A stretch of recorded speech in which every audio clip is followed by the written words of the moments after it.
पाकिस्तानी लांडे विकृती आहे या देशामध्ये जन्माला आलेली. अहो पाकिस्तान जिंकल्यावर फटाकडे वाजवणारी औलाद आहे म्हणजे पाकिस्तानी लांडे या देशात आहे. पाकिस्तानच्या विरोधात जर पोस्ट टाकली तर आपल्या हिंदू पोरांना मारणारी काही जिहादी औलादी आहे ते पाकिस्तानी लांडे. आणि ते जे हिंदुस्थानी जे मुसलमान आहे ना त्यांना म्हणावं घ्या बागू हातात बहिष्कार टाकू यांच्यावर. ज्यांच्या कपाळाला नाही टिळा त्यांच्याकडून खरेदी टाळा. जो राम का वही काम का, जो नहीं राम का नहीं किसी काम का. जरा करा एकजूट आता. नुसते मोर्चे नका काढू, कॅन्डल घेऊन नका फिरू. निषेध व्यक्त करतो, निषेध व्यक्त करतो. आता जशी मोदीने पाणी अडवलं ना तशी आपण यांचे गल्ले अडवायचे. या पाकिस्तानी लांडे जे हिंदुस्थानात राहतात ना यांना नीट केल्याशिवाय ते जे आपले लोक मारले गेले ना तो बदला पूर्ण होणार ना. तो बदला घ्यायची सुरुवात करा. पाठवा आम्हाला फासावर.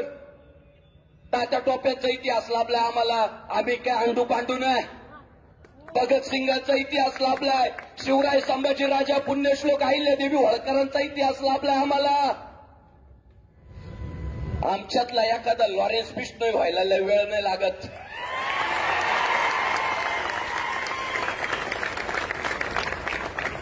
काय वेळ लागणार नाही. आता ही तळतळ आहे सगळी. किती दिवस थोडे तुम्ही जागरूक व्हा रे. काय फरक पडत नाही 2 तास उन्हात बसलो तर आपल्या पुढच्या पिढ्या सावलीत जागणार आहे. साले ते 4 जण येऊन जर धडाधड गोळ्या मारू शकत असतील उदार होऊन आले ना देहावर. मग आमचाही इतिहास आहे ना. मरणाई आधी राहिलो मरोनी मग गेले मनी होते तैसे. आमचे संत म्हणतात आधी आम्ही आमचा दावा घातला आणि मग धर्मकार्याला निघालो. आता एखादी गायींची गाडी अडवली ना मला बोलवा रे कार्यक्रमच वाजवतो त्याचा. देऊन टाका देऊन टाका मला फाशीवर चढून टाका. काय जागण्यात इंटरेस्ट नाही राहिला परवापासून. काय मजाच नाही राहिली जागण्यात. नुसतं होईल होईल होईल होईल होईल. काय कधी होईल. जाऊ द्या पुढच्या पिढ्या म्हणतील आमचा बाप हिंदुत्ववादी होता धर्मासाठी गेला. काय करता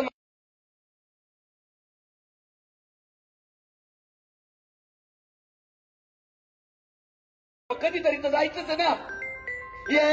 येवल्यातले जर पाकिस्तानी लांडे सोडून द्या आणि पाकिस्तानी येवल्यातले लांडे जेव्हा जेव्हा त्रास देतील तेव्हा तेव्हा हिंदू म्हणून एकत्र या. प्रचार प्रसार करा. एक हिंदुत्ववादी वाढवा. थोड्या दिवसात हा येवला सुरक्षित झालाच पाहिजे. आज जर हे दगड मारित असतील ना पोलिसांना घेऊन गेला. साहेब का तळतळ करतो माहितीये. नागपूर दंगल पोलिसाच्या हातावर कुऱ्हाड, पोलिसांवर पेट्रोल बॉम्ब, पोलिसांवर दगड. मुर्शिदाबाद पोलिसांवर दगडफेक, पोलिसांचे मर्डर. पश्चिम बंगालचं मुर्शिदाबाद तिथं तीच परिस्थिती. बांगलादेश मधला हिंदू संपवला. साहेब या पाकिस्तानी लांडनला जर आत्ता आपण थांबवलं नाही ना पुढच्या काळात हे पोलीस स्टेशन मध्ये कत्तलखाने सुरू करण्याचे स्वप्न पाहत आहे. यांना पोलीस चौक्या सुद्धा नकोय. अहो आमच्या पोराला वर्दी दिसली ना ते जय हिंद म्हणतो की आमचे रक्षक आहे, की आमचं प्रोटेक्शन आहे, आमच्या देशाचा अभिमान आहे. आणि यांना काही नको. यांना पोलीस दिसत नाही, वर्दी दिसत नाही, प्रशासन दिसत नाही. आम्हाला नुसतं कळालं ना साहेबांनी मोठा स्टेज नाही द्यायला लावला, छोटा लावला, लगेच छोटा. का आमच्यात आडमुठपणा नाही. मी डायरेक्ट लावेल देवा भाऊला फोन, मोठाच द्यायचा आहे. तर मला माहित ना त्यांचा काहीतरी दृष्टिकोन आहे, त्यांचा काहीतरी त्याचा मागचा प्रामाणिक हेतू आहे. ते का अन्याय करतील. ते हिंदू कुळात जन्माला आले, त्यांच्याही रक्ताच्या थेंबात गोमातेच्या दुधाचा वाटा आहे. पण त्यांच्या निर्णयांचा आपण आदर करतो, स्वागत करतो. सतरक्षण आहे, खरं निग्रहण आहे. पण हे पाकिस्तानी लांडे हिंदुस्थानात राहणारे ते या विचाराचे नाही. यांचं एकच धोरण आहे, सुनता करा आणि जिवंत राहा. हेच झालं. मंदिरं पाडून मशिदी उभ्या केल्या, मानेवर सूर्य ठेवून धर्मांतरित केले लोक. ज्या संभाजीराजांनी औरंग्याला 9 वर्ष झुलवलं त्या संभाजीराजाला मशिदी पाडून मंदिर उभे करतानाच ते आले. नाही केले का आमचा धर्म ते शिकवत नाही. पण औरंग्याने किती मंदिरं उद्ध्वस्त केले, अब्दुल्लाने किती मंदिरं उद्ध्वस्त केले, त्याचा हिशोब काढला तर आकडेवारी लागत नाही का. हे दुसऱ्या धर्माला गिळंकृत करतात आणि यांना फक्त जिहाद पाहिजे, बाकी काय नकोय. यांना शर्यत पाहिजे, बाकी काय नकोय. पेटून उठा, दिवसेंदिवस काम सुरुवात करा. आम्ही तर समर्पितच झालो धर्माला. पण धर्मासाठी झुंजावे, झुंजोने अवघ्याशी मारावे, मारिता मारिता घ्यावे राज्य आपुले. अहो सागर भैया, ती बेलगाम मधली घटना झाली. आपली एक कोणीतरी महिला, तिचे बाप वडील कोणतरी मारल्या गेले. तिचं स्टेटमेंट काय माहित आहे? ती म्हणती, मोदी साहेबांना माझं एकच विचार नाही, तुमचं राजकारण तुमच्या फायद्यासाठी चालू आहे, पण आम्हाला सुरक्षा कोण देणार. लाज नसल वाटली त्या माऊलीला, त्या बाईला. घटना दुःखद आहे. तिला पश्चाताप कशाचा व्हायला पाहिजे होता माहितीये का? मी आजपर्यंत हिंदुत्वाचा प्रचार का केला नाही याचं तिला दुःख व्हायला पाहिजे होतं. ती मोदीला शिव्या घालतीये. तेव्हा ती मोदी, तुमचं राजकारण तुमच्या ठिकाणी, आम्हाला सुरक्षा कोण देणार. अरे धर्माची धर्मो रक्षती रक्षिता. तुम्ही धर्माचं रक्षण करा, धर्म तुम्हाला वाऱ्यावर सोडणार नाही. आपण धर्माच्या प्रचार प्रसारात कमी पडलो. मी सांगतो, ते जर जनावर कापण्यासाठी सुरे बाळगू शकता तर आपण ऊसतोडीचे कोयते गाड्यांमध्ये ठेवू शकतो. आपण घास कापायची वेळ गाडीमध्ये ठेवू शकतो. चाललो तिकडच्या रानात घास कापायला. कधी जागरूक होणार मग? आणि मग म्हणा आम्हाला कोण सुरक्षा देणार. जबाबदारी घ्या, प्रत्येकाने आपापली जबाबदारी ओळखा. आणि 2014 पासून एक आपली हिंदूंची मानसिकता झाली. संजय काका हाय ना, मोदी हाय ना, शाह हाय ना, एकनाथ शिंदे साहेब. मग तुला गाला काढला फक्त?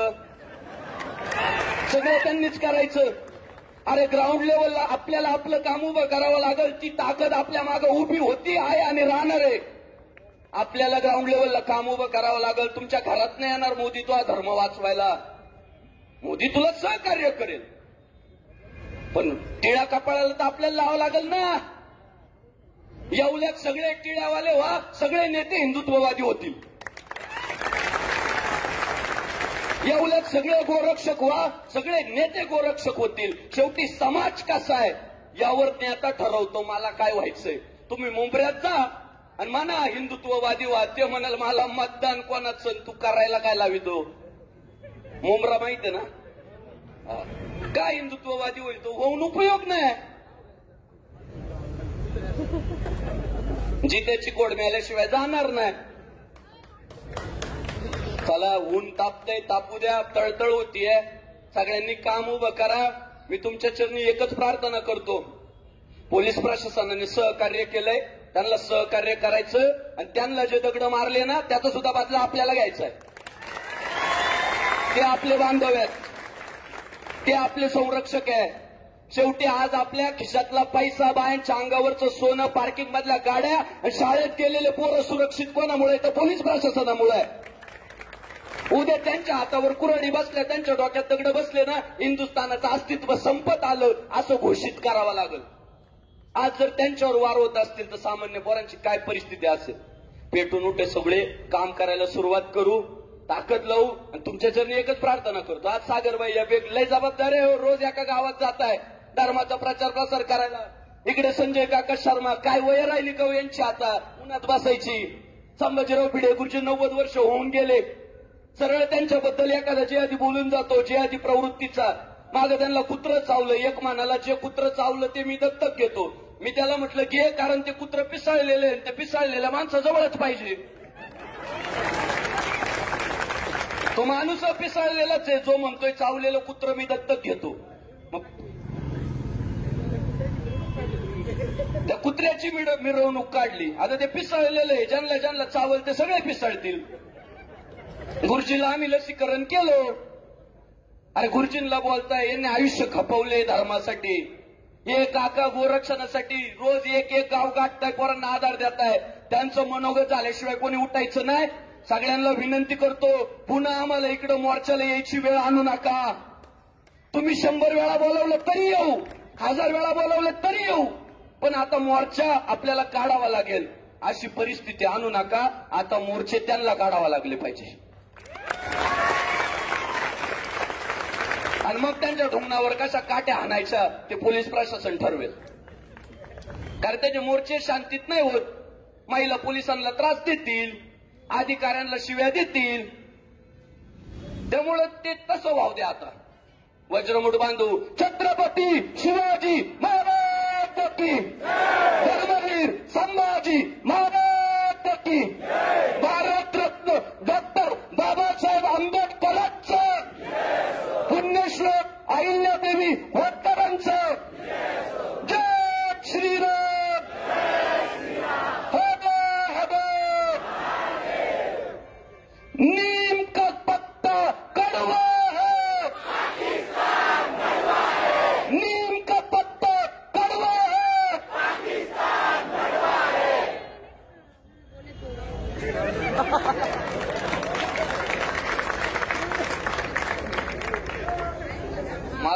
मला बदल दिसला पाहिजे. मला टाळ्या नकोय. टाळ्या घेऊ घेऊ मी दमलो आता.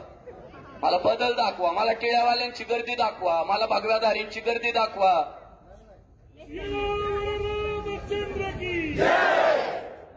धन्यवाद बापू. नक्कीच येवलेकर सर्व हिंदू बांधव ही प्रेरणा ऊर्जा घेऊन जातील की एकतेमध्येच ताकद आहे.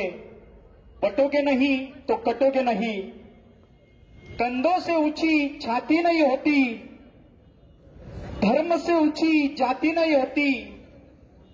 दिया अगर बुझ गया तो बाती का करोगे क्या, अगर धर्म ही नहीं बचा तो जाति का करोगे क्या. एकतेमध्येच ताकद आहे म्हणून गर्व से कहो, गर्व से कहो, गर्व से कहो. संजय काकांना विनंती करतो की त्यांनी मार्गदर्शन करावं. जय श्रीराम. आपण भरपूर वेळेपासून उन्हात बसले.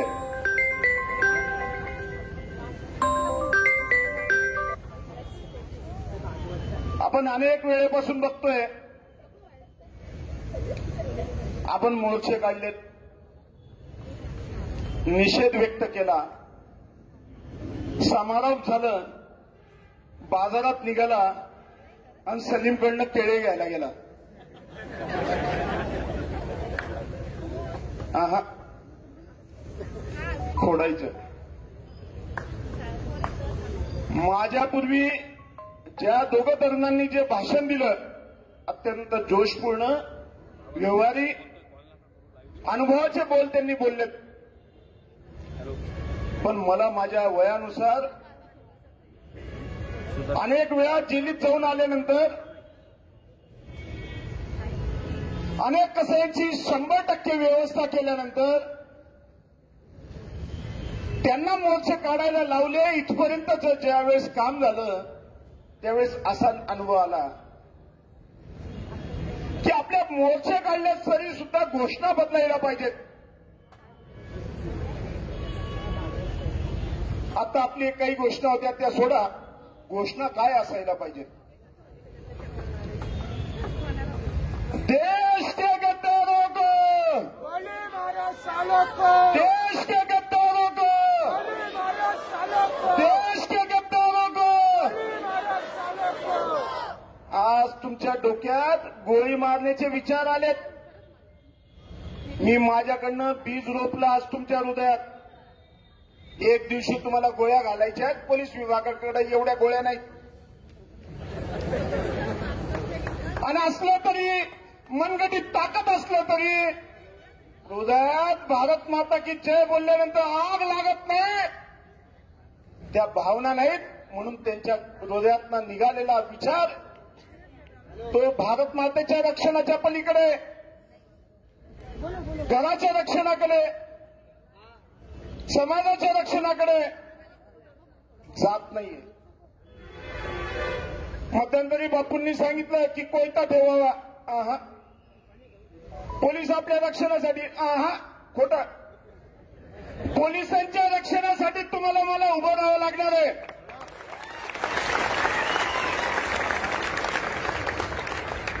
भारत फार मोठा आहे. भारताचं आपण बोलणं काही योग्य नाही. महाराष्ट्र तोही मोठा आहे. काही जास्त तिथलं बोलणं उपयोगाचं नाही. पुणे मुंबई बोललं तर आपलं येवल्याचं कोण विचार करेल. आज नाशिक जिल्ह्यात दरवर्षी 1500 ते 1700 मुली बेपत्ता होतात आणि त्या कधीच सापडत नाही.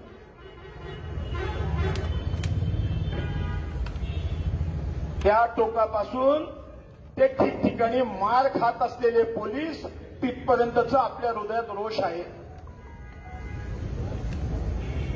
मग तो रोष व्यक्त करायचा कसा. छत्रपती शिवाजी महाराजांना आपण आदर्श मानतो, पुजतो, पण त्यांच्या विचारांना मानत नाही, त्यांच्या विचारावर चालत नाही. म्हणून आज आपली ही दयनीय अवस्था आहे की आपलाच पोलीस त्याच्या रक्षणासाठी आपणच मैदानात येतो आणि त्याला दगडात मार खाता खाता वाचून दवाखान्यात नेतो आणि दुसऱ्या दिवशी तोच पोलीस म्हणतो अरे अमुक अमुक माणूस होता त्याला धरून आणा म्हणजे सगळे सापडतील. असं येवल्याचा सुद्धा अनुभव आहे. अहो ज्यावेळेस येवल्यातले लोक पोलिसाच्या रक्षणासाठी येतात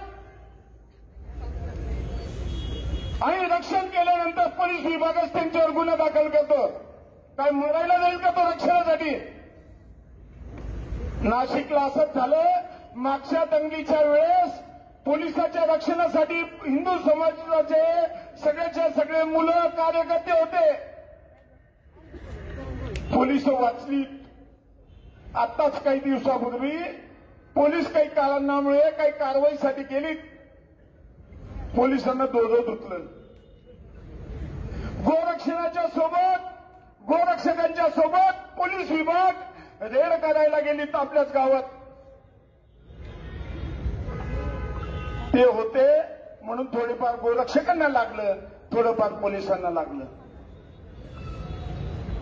जगाच्या पाठीवर समाजाचं रक्षण करतो.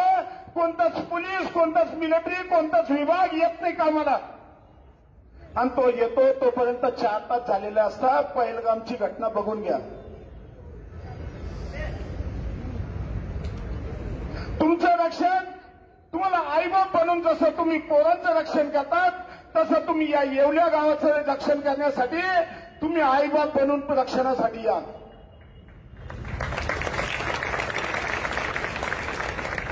अरे कायदा काय करेल. अरे एवढा मोठा बॉम्बस्फोट घडवला, एवढ्या लोकांना मारलं, पोलिसांना डोळ्यासमोर मारलं. त्या कसाबला सुद्धा 20 वर्षापर्यंत काय खाऊ घातलं. बिर्याणी. अरे जर कसाबला 20 वर्षापर्यंत बिर्याणी मिळत असेल तर 20 वर्षात तुमचं तरी भाग्य उजळेल का नाही उजळेल.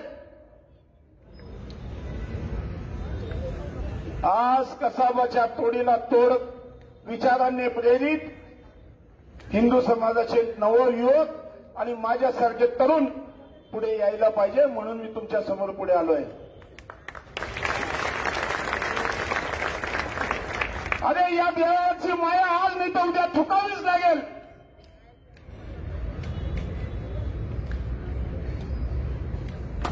ज्याला ज्या भाषेत समजेल त्या भाषेत समजवण्याची ताकद आपल्या मनगडीत ठेवायला पाहिजे. तरच तो हिंदू समाज राहील.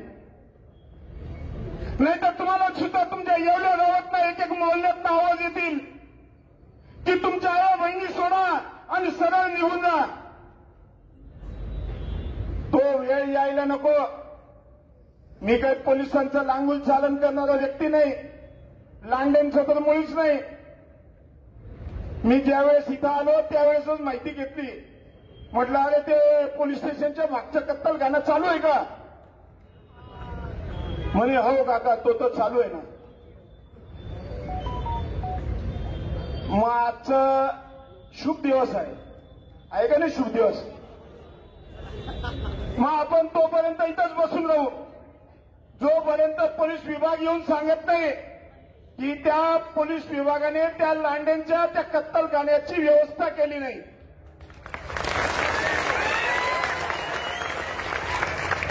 हे त्याच्या मायला दररोजची खास खजूर आपण अंगाला लावून घ्यायची आणि सांगायचं की अरे तिथं कत्तलखाना आहे. मिठात साल्याला छातीवर पाय ठेवून बोलण्याची ताकद ठेवा. भगवंताने तुम्हाला मनगडीत ताकद दिलेली आहे. मगाशी माझे धर्मबांधव बोलले, पुढे पंचायत येते, नगरपालिकाचं इलेक्शन येते, नगरसेवकांना पाडून टाका. पाडू तेव्हा पाडू. आज त्यांना नगरपालिकेने इथं ठराव करून आणायचा आणि सांगायचं की 24 तासाच्या आत आम्ही त्या कत्तलखान्याला महानगरपालिका अधिनियम 1949 अंतर्गत 1965 अंतर्गत आम्ही त्याला पाडू हा शब्द द्यायचा. इथं यायचं, त्या आयुक्तांनी सांगायचं.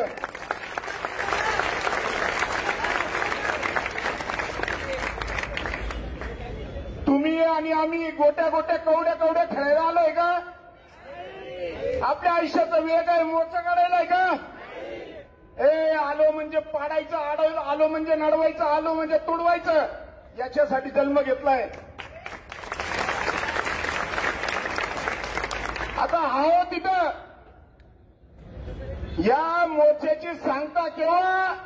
ज्या वेळेस पालिका लिहून देईल, इथं आयुक्त येईल की आम्ही तो कत्तलखाना जो पोलीस स्टेशनच्या मागे आहे तो आम्ही पाडतोय. आणि त्याच्यानंतर पोलीस विभाग लिहून देईल की आम्ही त्याच्यावर 100% कारवाई करतोय. त्यावेळेस मला एक पोरांनी चिठ्ठी आणून दिली की टाइम संपलेला आहे. आपल्याला टाइम लिमिट दिली पोलिसांनी. अरे त्यांनी काय लिमिट दिली ते जाऊ दे, आपण काय लिमिट देतो ते बघा.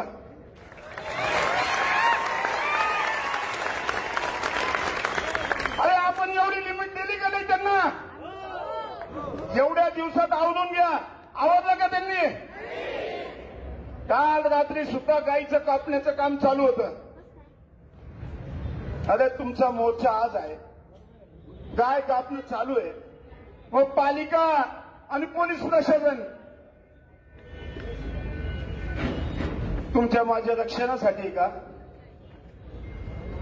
धर्माच्या रक्षणासाठी आहे का? बाबासाहेबांच्या संविधानाच्या रक्षणासाठी आहे का?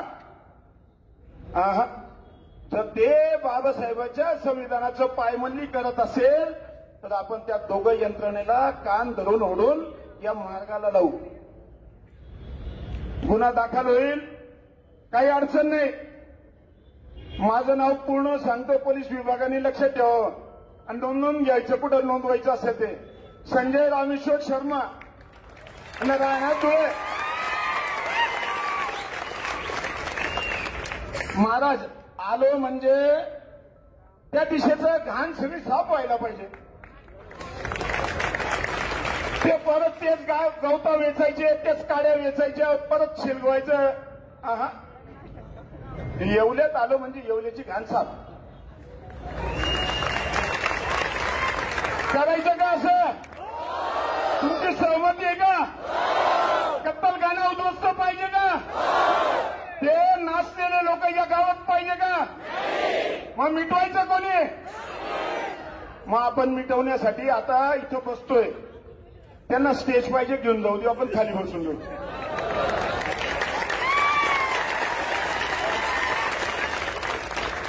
अरे आपल्या आयुष्यात भारत माता की जय बोलता बोलता गेलं, इथं खाली बसलो तर कुठं मातीतच जायचंय ना. काही अडचण नाही. ते कत्तलखाना बंदोबस्त करण्याच्या संदर्भातलं पोलीस विभागाने लिहून द्यायचं आणि त्याच्यानंतर पालिका जी आहे ती पालिकाच्या आयुक्तांनी पत्र द्यायचं की आम्ही 24 तासाच्या आत पोलीस विभागाकडे नोंदणी असलेल्या ठिकाणी बुलडोजर चालवून ते नेस्तनाबूत करतो.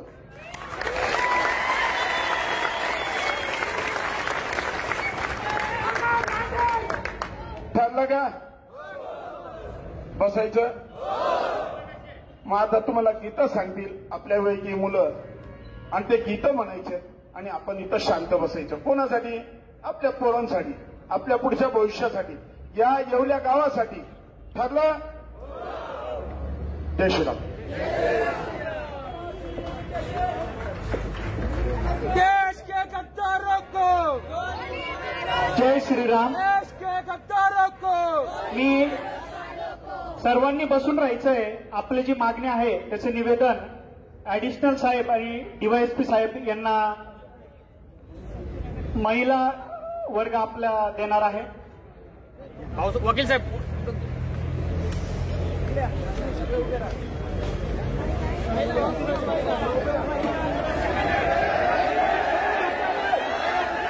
सर्वांनी बसून राहायचंय. गोंधळ नाही करायचं. घोषणा द्या वाटलंच तर.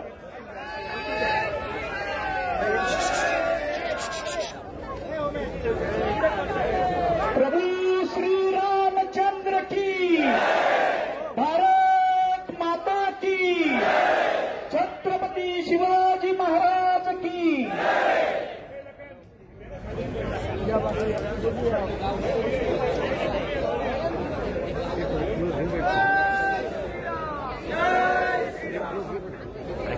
आपल्या ज्या मागण्यांचं निवेदन आहे ते डेप्युटी साहेबांना आपल्या दुर्गशक्ती देत आहे.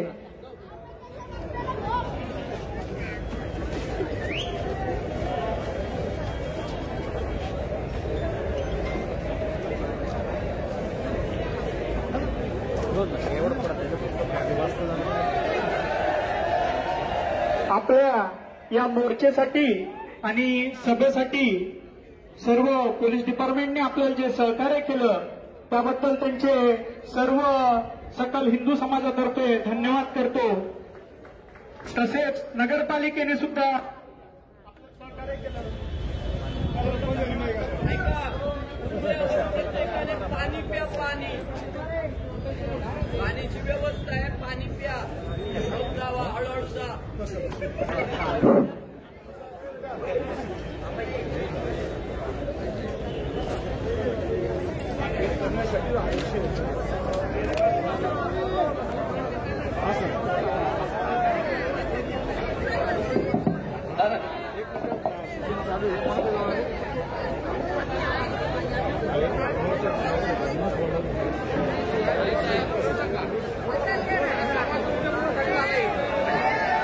सर्वांनी खाली बसून घ्या. कोणीच जायचं नाहीये. सर्वांनी थांबून घ्यायचंय.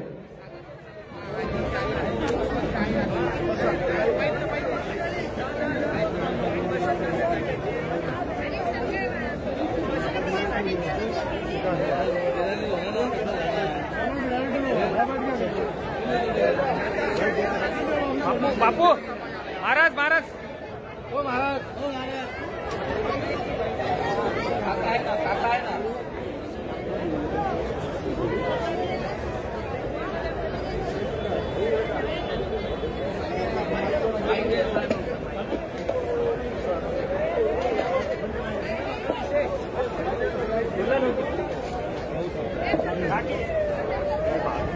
हे बघा, आपण सगळेच्या सगळे खालीच बसणार आहे.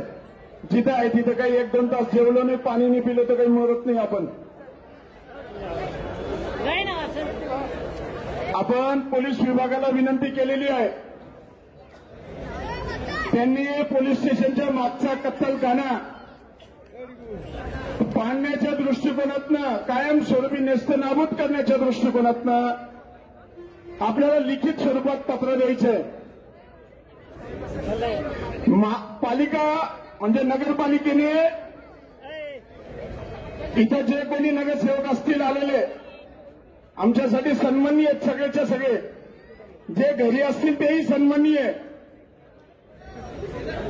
पण त्यांनी त्यांच्या आयुक्ताकडनं ते सगळेच्या सगळे कत्तलखाने नेस्तनाबूत करण्यासाठी महानगरपालिका अधिनियमाचा उपयोग करून ते पाडण्यासाठी पोलीस विभागाकडनं पोलीस बंदोबस्त मागावा. आम्ही त्यांच्या मदतीला तयार आहोत आणि ते दोघांनी आम्हाला पत्र द्यावं. आम्ही इथे बसू जोपर्यंत ते पत्र देत नाही.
येवल्याचे माजी नगराध्यक्ष श्री बंडूभाऊ क्षीरसागर यांना विनंती आहे त्यांनी स्टेज जवळ यायचं.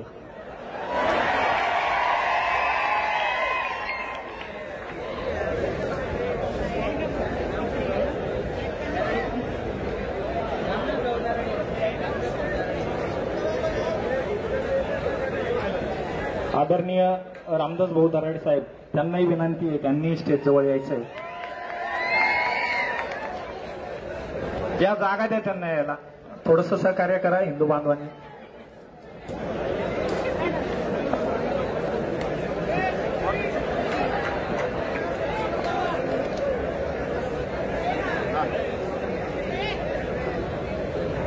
आपल्या सर्वांचे लाडके युवा नेते सचिन भाऊ आहेर त्यांनाही विनंती आहे त्यांनीही स्टेज जवळ यायचंय.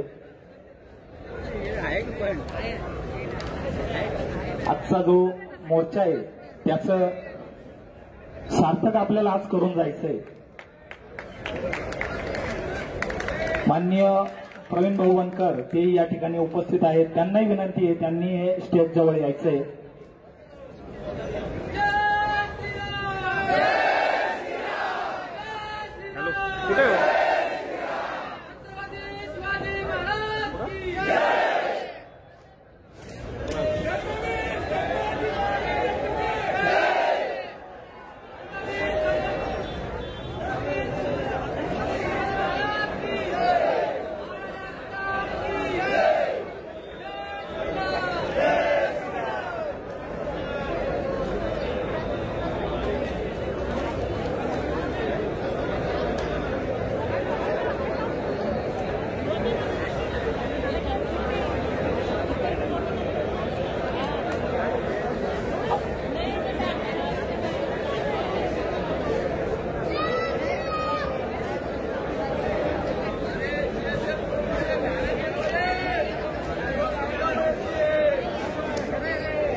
बंद आहे ना, यांनी सप्लाय बंद केलंय.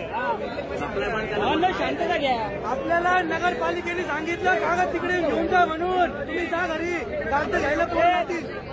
शांतता घ्या, शांतता शांतता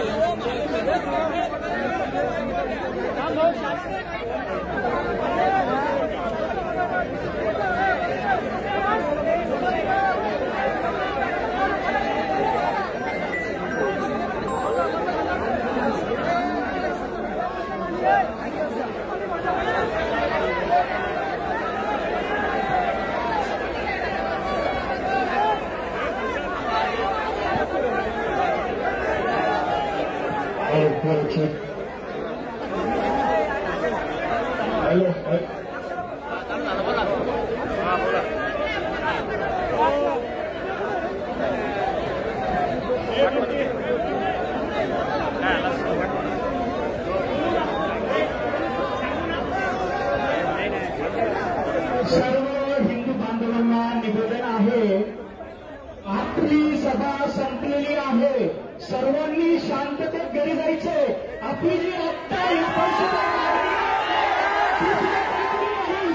पोलीस करायची नाहीये. शांतता मारा, 5 मिनिटं बोलणं चालू आहे. शांतता मारा, कोणी बोलू नका प्लीज. एकदम शांत राहा. जे कळलं करा, एका परमिशनला कोणी आलं नाही समोर. एकदम शांत राहा प्लीज.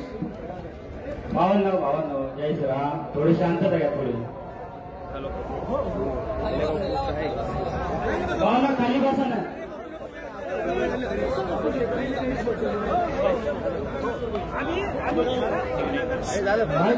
आपले नगराध्यक्ष बंडू पायवान यांनी शब्द दिलेला आहे, ते खाली पाडू. 1 मिनिट सांगायची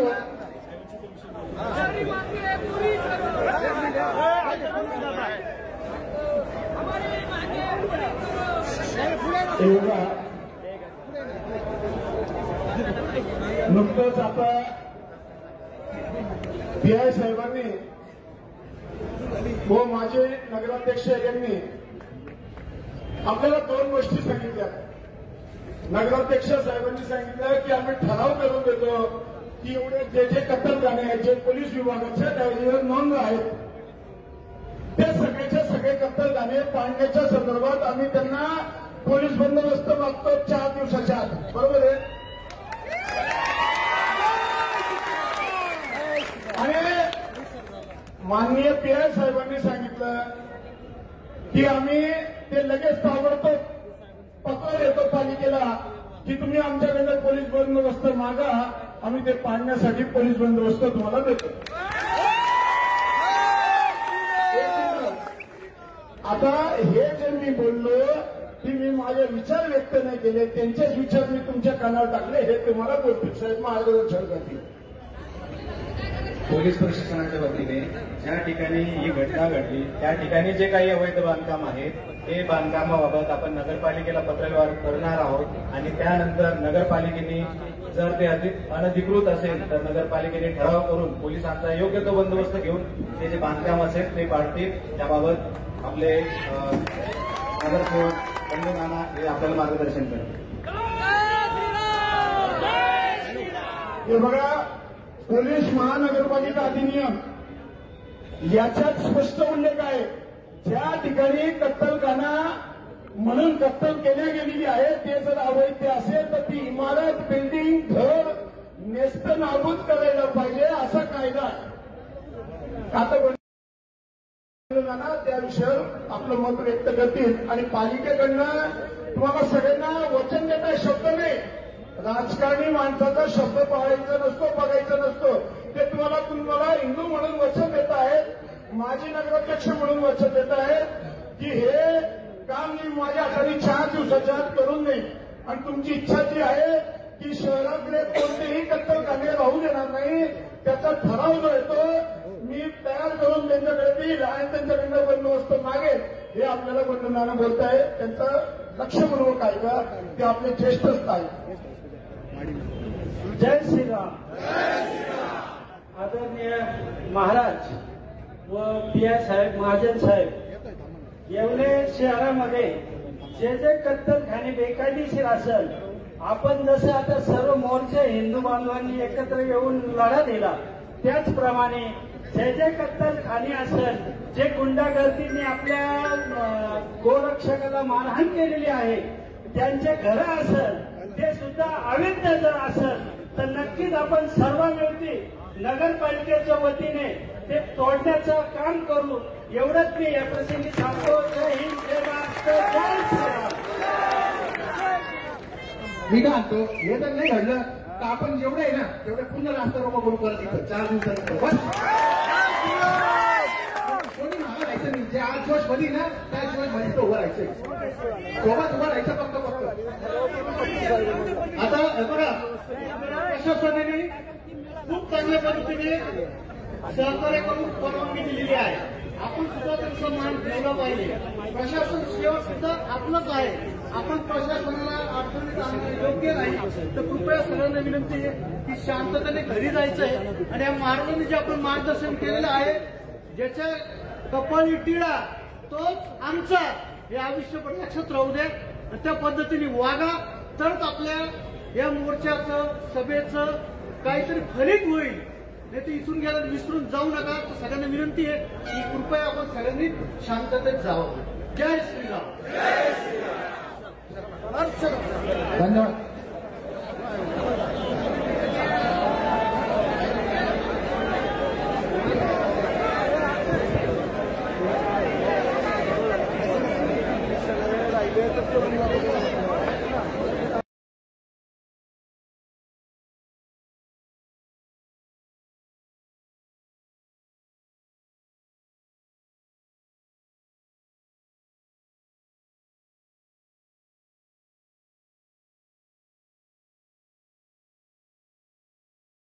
शेर शिवाजी की चली रे सेना, चली रे सेना.